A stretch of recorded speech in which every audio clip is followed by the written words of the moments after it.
వర్షాకాలంలో నెత్తేస్తే ప్రాజెక్టులు నింపినటువంటి వాళ్ళు ఉన్నారా? బ్యారేజ్ ఇటు ఎత్తడము రెండగానే వదిలిపెట్టడం.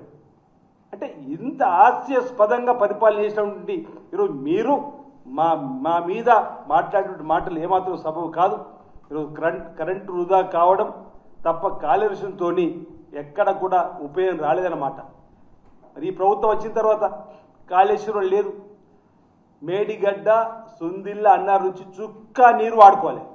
అదే వైఎస్ రాజశేఖర్ గారు నిర్మాణం చేసిన కాంగ్రెస్ పార్టీ టైంలో ఎల్లంపల్లి ద్వారానే అన్ని ప్రాజెక్టులకు నీళ్లు తెచ్చుకున్నాం. గోదావరికి 1,00,000 కోట్ల పైన మెట్రిక్ టన్నులకు సంబంధించి పంటలు పండించుకున్నాం. మరి దీనికి ఏం సమాధానం చెప్తారు అంటున్నా.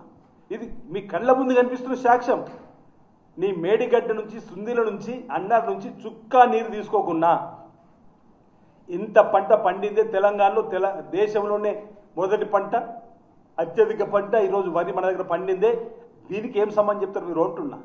మీ డొల్లతనం ఇక్కడ కూడా బయటపడతలేదు అంటున్నా. మీ కాళేశ్వరం నీళ్ళు వాడకుండా పంట అత్యధికంగా పండిందే. దీనికైనా రైతాంగానికి శివం చెప్పాల్సిన బాధ్యత మీ పైన లేదా అని అడుగుతా ఉన్నా. ఈరోజు ఏ పంట పండినా, ఈ రాష్ట్రంలో ఏ పంట పండినా, ఎక్కడి నీళ్ళు వెళ్ళినా ఇవి కాళేశ్వరం నీళ్ళే, కాళేశ్వరం నీళ్ళే, కాళేశ్వరం నీళ్ళే అంటున్నారు. జపం చేశారు కాళేశ్వరం నీళ్ళు అని. ప్రజలందరూ ఓ నిజమేనేమో కేసీఆర్ కాళేశ్వరం నీళ్ళే అనుకుంటారు. మరి ఇప్పుడు ఇప్పటికి ఈ ప్రభుత్వం 2.5 ఏళ్లలో మీ అక్కడ ఉన్నటువంటి చుక్క నీళ్ళు తీసుకోకుండా ఇన్ని పంటలు, రికార్డు స్థాయి పంటలు దేశంలోనే అగ్రగామి పంటగా వరిని పండించడమే. మరి దీనికి మీరు ఏ సవాలు చెప్తారో ఇప్పుడు కాళేశ్వరం నీళ్ళు వచ్చినాయి చెప్పి ఒప్పుకుంటారా అని అడుగుతా ఉన్నా. అంటే ఇదన్నీ కూడా ప్రజలను మభ్యపెట్టడం తప్ప, ప్రజలను రైతులు ఏమార్చేటువంటి ప్రయత్నం తప్ప ఏది కూడా కరెక్ట్ కాదనమాట. సందర్భం చెప్తూ అప్పుడే కేటీఆర్ గారు దుష్ప్రచారాన్ని, అబద్ధాల ఆట మొదలుపెట్టింది. రాష్ట్రంలో పంటలు ఎండిపోతున్నాయి. ఇప్పుడే కదా వరి నాట్లు వేస్తున్నారు, ఇప్పుడే తుకాలు పోసుకుంటున్నారు. ఎక్కడ పంటలు ఎండిపోయినాయి? ఎందుకు ఈ దుర్బుద్ధి మాటలు? అంటే రాష్ట్రంలో రైతుల పంటలు ఎండిపోవాలని కోరుకుంటున్నారా మీరు? నెగటివిటీ థింక్ ఏందో అంటున్నా. మీరు ఎలినో ప్రభావాలు ఈసారి రాష్ట్రంలో వర్షాలు ఆలస్యంగా వస్తాయని చెప్పని మొదటి నుంచి శాస్త్రజ్ఞులు చెప్తున్నారు, కేంద్ర ప్రభుత్వం రాష్ట్ర ప్రభుత్వం చెప్తున్న సందర్భంలో ఒకవేళ అలాంటి పరిస్థితి వచ్చినా ఈ రాష్ట్ర ప్రభుత్వం దగ్గర ఉన్నటువంటి ఆలోచన ప్రకారం రైతులను ముందుకు తీసుకుపోయే ప్రయత్నం చేసే ప్రయత్నంలో ప్రతిపక్షంగా ఉన్న మీరు కూడా సహకరించి రావాల్సింది పోయి ఈరోజు ఈ విధంగా దుర్బుద్ధితో మాట్లాడిన మాటలు చూస్తారు. ఏమాత్రం సబబు కాదన్నమాట. సందర్భంగా తెలియజేస్తూ ప్రాజెక్టులను ఎలా మెయింటైన్ చేయాలనో కాంగ్రెస్ పార్టీ ప్రభుత్వానికి తెలుసు.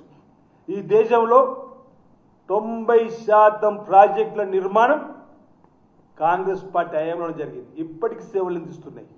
మన తెలంగాణ రాష్ట్రంలో కూడా చూస్తే నాగార్జున సాగర్ కానీ, శ్రీశైలం కానీ, ఎస్ఆర్ఎస్పి కానీ, జూరాల కానీ, ఎల్ఎండి కానీ, ఎంఎండి కానీ, ఎల్లంపల్లి కానీ, ఈ విధంగా చెప్పుకుంటూ పోతే మీ హయాంలో ఒక ప్రాజెక్ట్ కడితే కూలిపోయి ఆ సేవలు అందిస్తలేదు. దానివల్ల రాష్ట్ర ఆర్థిక పరిస్థితి వెనక్కిపోయింది.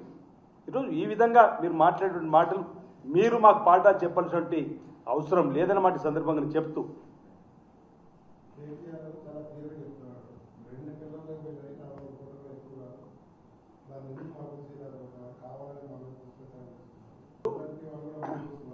లేలే 2 పిల్లర్లే పోయినాయి చెప్పేనే మాట కేటీఆర్ నోట వెంట వస్తున్నటువంటిది.